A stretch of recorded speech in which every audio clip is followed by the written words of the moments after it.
Well, if there's one thing that we know about the modern athlete, it's that they don't party too much. They really stay away from the women. And I'm sure their diets are 100% on track. It's so boring. It is so boring now. Yeah, but you start to think, what sport do you look at the athletes and go, if they were playing today? Because if I look at basketball, Bill Russell was 6'9". You know, Bill Russell would be JaVale McGee from, very athletic. But, Bill Russell wasn't a scorer. He was just a rebounder, and he blocked shots. Wonderful team player. JaVale McGee is probably as athletic, believe it or not. Babe Ruth was not a big guy. He just looked big compared to everybody else who was playing back then.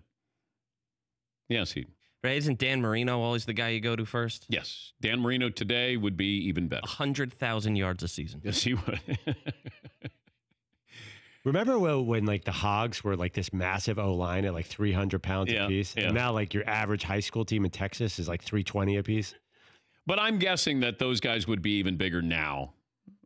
Those linemen would be even bigger now. They would adjust to the times. But I'm talking about what sport can you see those players, like Jack Nicklaus playing with today's technology would be unbelievable, or on Arnold Palmer. So the two greatest golfers of that era would still be great in today's game, in my opinion.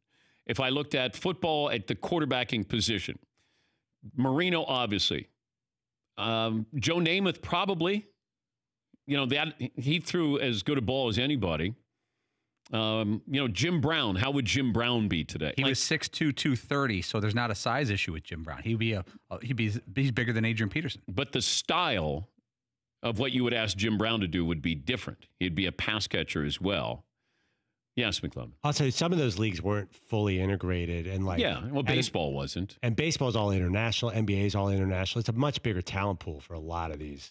So I think they're way better athletes. Yeah. But if I'm looking, like Bob Cousy to me couldn't play now.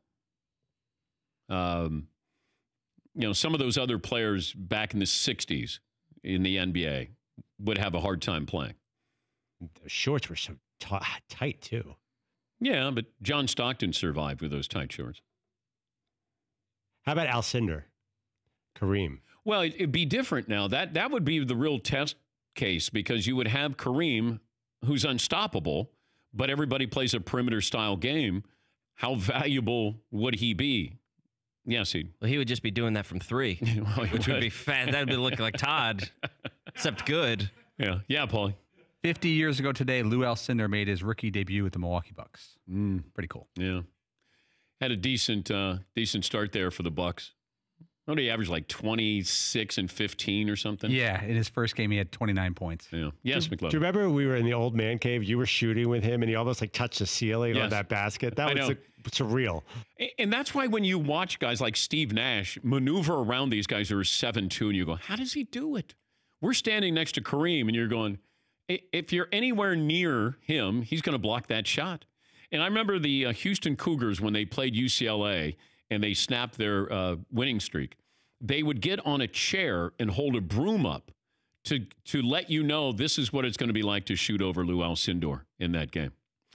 For more Dan Patrick Show, tune into Audience Channel 239 on DirecTV. Stream for free on BR Live or download the Dan Patrick Show app.